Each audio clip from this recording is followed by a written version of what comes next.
Jason Moore, the head debate and forensics coach here at Lawrence Free State High School. I'd like to thank you very much for helping us. The purpose of this video is to give you a broad overview of what to expect as a judge. We will discuss each event briefly, and we'll give you some suggestions and help ensure that you know how to fill out a ballot properly. In addition, we'll give you some insight on how to add some comments to make sure that each student has a positive and educational experience. Here is an example of a ballot. This ballot is for the event of original oration. Each student performing in your room will bring you a ballot. It should already have the round, room, name, code, and title selection filled out. Make sure that they have this information filled out and that they are in the correct room. The ballot itself should contain things to look out for, such as characterization, being well prepared, or vocal ability. Make sure while writing in the improvements and strengths columns, you keep these things in mind. How should you decide the rankings? Only after you've seen all the performances scheduled in the round and evaluated their skills should you rank the students. Rank each performance with 1 being the best and whatever the highest number happens to be being the worst. This ballot goes to 10, but if there aren't 10 people in the room, just go up to the number of people in the room.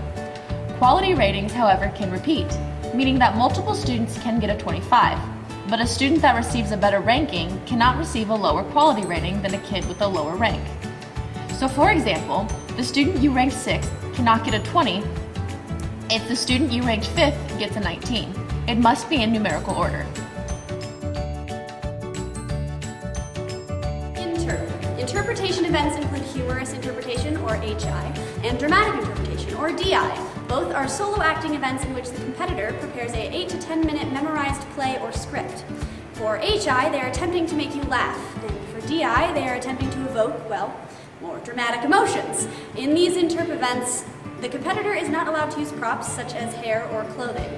You can expect to see the forensicator pop between characters or pantomiming based on their piece.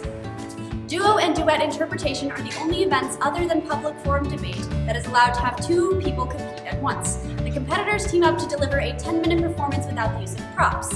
In duet, those competitors are allowed to have a table and 2 chairs. In duo, however, the performers are not allowed to look at each other or touch each other. Extemporaneous speaking has 2 categories, foreign, or FX, and domestic, or DX.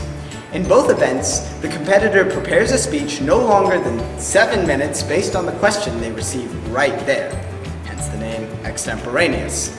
Each person has 30 minutes to prepare their speech before they give it to you. In FX and DX, you should expect to see students citing sources, having a definite answer, and speaking confidently. Prose, poetry, and program oral interpretation, or POI, are events that allow the students to utilize binders. In prose, you should expect to see the competitor read a short story, parts of a novel, or other published works of prose with a time limit of 7 minutes. In poetry, you should expect to see the student reading a single piece of poetry, or a combination of multiple poems that flow together, also with a time limit of 7 minutes. Finally, in POI, the student utilizes a combination of prose, poetry, and drama to construct a program up to 10 minutes using at least 2 out of the 3 genres. All 3 events should include an introduction, and the forensicator should not use any prompts. Original oration is a speech no longer than 10 minutes in length. The speaker should be trying to persuade you of something. For example, a student may try to convince you that you should be more confident in your everyday life.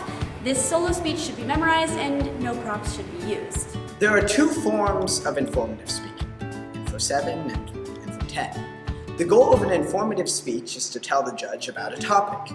Unlike in oration, the student will not be trying to persuade the judge of anything, but merely informing them. Essentially, they attempt to answer the question, what is blank? Info 7 speeches are no longer than 7 minutes and no props are to be used. Info 10, on the other hand, are speeches no longer than 10 minutes.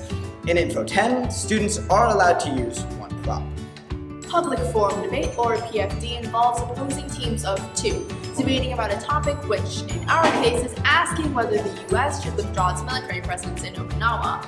Preceding a coin toss, the winners choose which side to debate, pro or con, or which speaker position they prefer, first or second. You should expect to see the students presenting their cases, engage in rebuttal or refutation, and also participate in a crossfire, where each team is allowed to question the opposing team.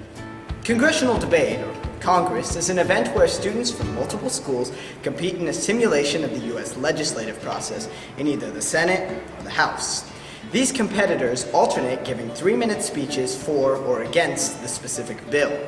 where an elected presiding officer, also a student, ensures that the session runs smoothly.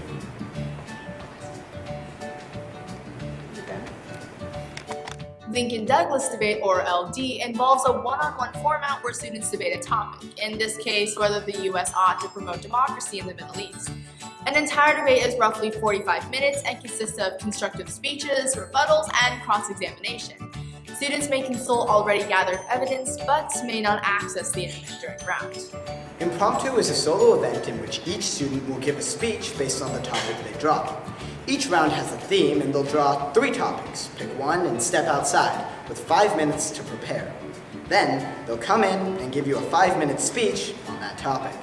Once again, I cannot thank you enough for agreeing to judge for us, and I want you to remember not to stress about any of this, because at the end of the round, if you decided a student was the best in the round and you gave them the 1, then you are absolutely correct. You cannot possibly be wrong about that.